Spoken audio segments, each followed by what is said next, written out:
Yes so welcome back. तो जैसे अभी हमने पढ़ा था about the fixed cell and transient cells of CT cell. CT मतलब कनेक्टिव टिश्यू। तो अभी जैसे हमने पढ़ा पहले कि सीटी के फाइबर्स होते हैं। They are 3 different type of fibres connective tissue fiber. They are collagen fibers, elastic fibers and reticulate fibers. तो मैं अभी एक एक करके इन तीनों के फंक्शन के बारे में और उनके लोकेशन के बारे में बताती हूँ, ठीक है। तो जो कोलेजन फाइबर होता है हमारा, this is the most abundant connective tissue, मतलब कि सबसे ज़्यादा पाया जाने वाला कनेक्टिव टिश्यू होता है अपना ये, ठीक है। And this is the predominant fibre. Predominant मतलब कि जो सबसे ज़्यादा डोमिनेंट होता है, ये सबसे ज़्यादा अमाउंट में मिलता है और ये प्रीडोमिनेंट फाइबर होता है, ठीक है ना। या तो ये सिंगल बंडल में, मतलब कि सिंगल थ्रेड, सिंगल फाइबर की उसमें प्रेजेंट होता है, या फिर ये अगर बहुत सारे मिल गए तो बंडल में भी मिल सकता है हमें ये, ठीक है। It may be occur singly, मतलब कि या फिर इन बंडल्स, ठीक है। एक्चुअली अगर आपको यहाँ पे क्लियर नहीं दिख रहा है तो प्लीज़ मैं अभी वर्ड्स बोलती जाती हूँ, आप जस्ट नोट कर लेना उनको, ठीक है।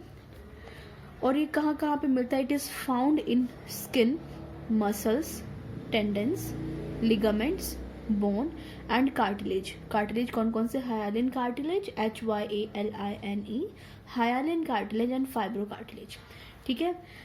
और ये क्या होता है कि thick than the elastic fibre, जो इसका जो डायमीटर होता है कोलेजन का, वो इलास्टिक से ज़्यादा होता है। It is thick than the elastic one, okay. अब हम आते हैं इलास्टिक फाइबर के बारे में, जो अपना सेकंड वाला है।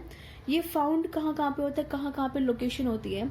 It is found in the elastic cartilage and in the walls of elastic arteries. Elastic cartilage में मिलता है और इलास्टिक आर्टरीज में मिलता है, मतलब कि ब्लड वेसल्स में। जैसे कि जो लार्ज आर्टरीज होती हैं, जैसे अपने जो पल्मोनरी ट्रंक होता है, वहाँ पे ये मिलता है, ठीक है। And they are very thin. ये जो इलास्टिक होते हैं वो बहुत पतले पतले होते हैं और ब्रांचिंग भी होते हैं, मतलब उनकी ब्रांचेस होती हैं। और जो कोलेजन होता है, इट इज़ नॉन ब्रांचिंग, इसकी ब्रांच नहीं होती और ये मोटा होता है। बट इलास्टिक वाले की ब्रांच होती है और ये पतला होता है। It is thin and branching, it is thick and non branching, okay. और अब आता है अपना reticular. It is found in the lymphoid organs, जैसे कि bone marrow, lymph nodes and spleen, ठीक है। And it form the reticulum. Reticulum क्या होता है? जो नेट लाइक फाइबर्स होते हैं, यूं यूं यूं ऐसे यूं नेट बनाते हैं, ठीक है। नेट बनाते हैं, जाली बनाते हैं। ये था अपना डिस्ट्रीब्यूशन या फिर composition of connective tissue, 3 fibres के बारे में। अब आता है क्लासिफिकेशन, ठीक है। क्लासिफिकेशन ऑफ जो कनेक्टिव टिश्यू है वो 2 तरीके की क्लासिफिकेशन होती है, या तो एम्ब्रॉयनिक सीटी या फिर एडल्ट सीटी। एम्ब्रॉयनिक जो बचपन में, मतलब कि जो एम्ब्रॉयनिक डेवलपमेंट के टाइम पे होती है, जब वो अपना वोम्ब में होता है एम्ब्रियो, उस टाइम पे। और दूसरा है अडल्ट, आफ्टर द बर्थ, ठीक है। जो टाइप 1 जो सीटी होता है, it is most common collagen fibre. Type 1 fibre जो होता है, it is the most common, because हमने बताया था कि प्रीडोमिनेंट फाइबर होता है, ठीक है। And it is found in the ligaments, tendon, fascias, ठीक है। इन सब में मिलता है ये। अब ये एक फ्लो चार्ट है कनेक्टिव टिश्यू के बारे में कि ये कैसे कैसे है। कनेक्टिव टिश्यू 2 तरीके का होता है, एडल्ट एंड एम्ब्रॉयनिक। जो भी ये पूरा है, ये जितना भी बड़ा दिखा रखा है, ये एडल्ट की क्लासिफिकेशन है। तो एम्ब्रॉयनिक की सिर्फ 2 क्लासिफिकेशन होगी, mesenchyme and mucus. Embryonic have 2 sub classifications, those are mesenchyme and mucus, ठीक है। Now we come to the adult CT. It have 3 parts और sub units.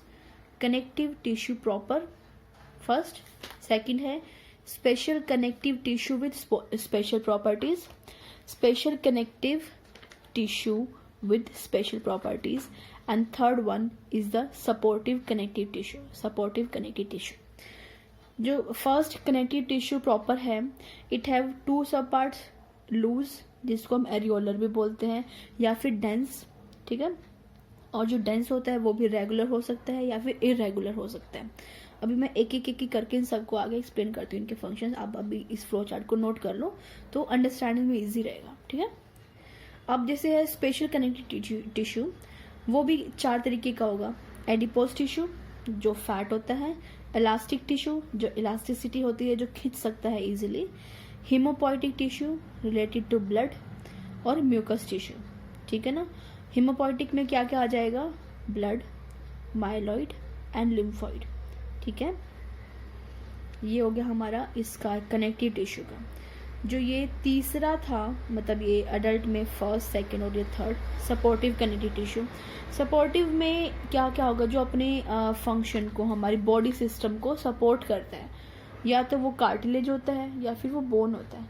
Cartilage and bone part of this supporting connective tissue which is a part of adult sitting. Bone में क्या आएगा? Bone या तो compact हो सकती है फिर कैंसरलेस हो सकती है। ठीक है, ये टाइप ऑफ या फिर डेंसिटी भी डिपेंड होता है, डेंसिटी ऑफ बोन पे डिपेंड होता है, कॉम्पैक्ट एंड कैंसरलेस।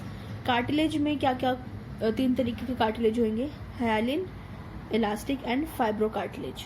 ठीक है, so this is the general flow chart regarding the connective tissue. अभी हम एक एक करके इन सब के बारे में डिस्कस करते हैं। You guys just note it down. Okay okay,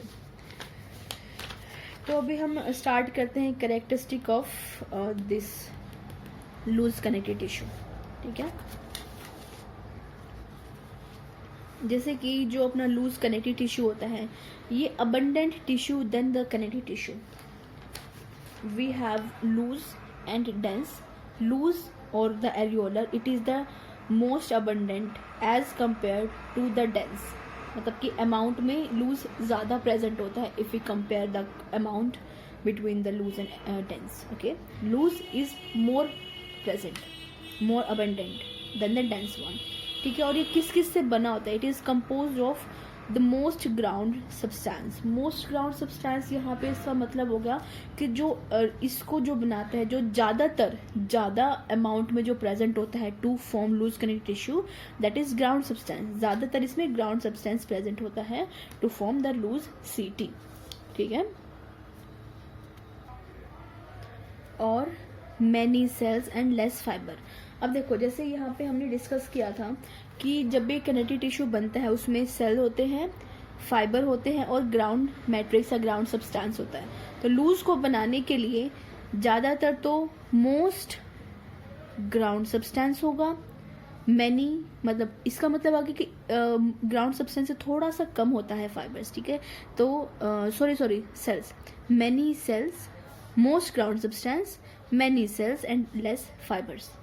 most, many, less, सबसे ज़्यादा ग्राउंड मैट्रिक्स या ग्राउंड सब्सटेंस होता है, फिर उससे थोड़ा सा कम फाइबर सेल होते हैं, और सबसे कम फाइबर्स होते हैं, लेस फाइबर्स। और फाइबर भी कौन कौन से प्रेजेंट होंगे? Collagen and elastic. Collagen and elastic से 2 तरीके के यहाँ पे प्रेजेंट होंगे। ठीक है, और जो सेल होते हैं वो कौन कौन से होते हैं? Fibroblast, plasma cells, mast cells and macrophages with ingested particles. ये जो अपने हैं, ये दोनों मास्ट सेल और मैक्रोफेजेस, ये हमारे इम्यून सिस्टम के सेल्स होते हैं। और मैक्रोफेजेस का बेसिकली जो फंक्शन होता है वो इंजेक्शन होता है, मतलब फैगोसाइटोसिस होता है। कोई भी माइक्रोब आ गया, कोई भी एंटीजन आ गया, फॉरेन एंटीजन, कोई भी इन्फेक्शन होगा तो it will phagocytize that and destroy it completely. ठीक है, तो इंजेस्टेड पार्टिकल का वही मतलब है कि कोई अगर गलत चीज़ आ गई हमारे इसमें इम्यून सिस्टम में तो वो अटैक करता है इसको। ठीक है, अब जो कनेक्टिव टिश्यू होता है, it surrounds all small blood vessels of the body. जितने भी हमारे उसमें ब्लड वेसल्स होते हैं, उन सब के अराउंड में हमें, उन सब के चारों तरफ हमें ये कनेक्टिव टिश्यू मिलता है। और ये क्या करता है? It supports the epithelial tissue. I hope you can see it clearly.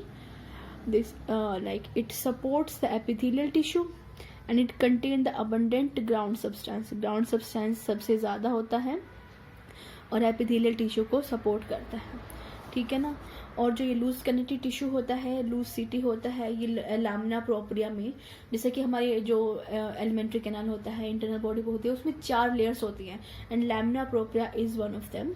तो लामिना प्रोप्रिया के अराउंड सबसे ज़्यादा ये मिलता है। ठीक है, अब आ गया हमारा डेंस कनेक्टिव टिश्यू। डेंस सीटी के बारे में है, इसमें मोर फाइबर कंपोनेंट्स होते हैं, ज़्यादातर इसमें फाइबर प्रेजेंट होता है, जस्ट अपोजिट टू लूज सीटी।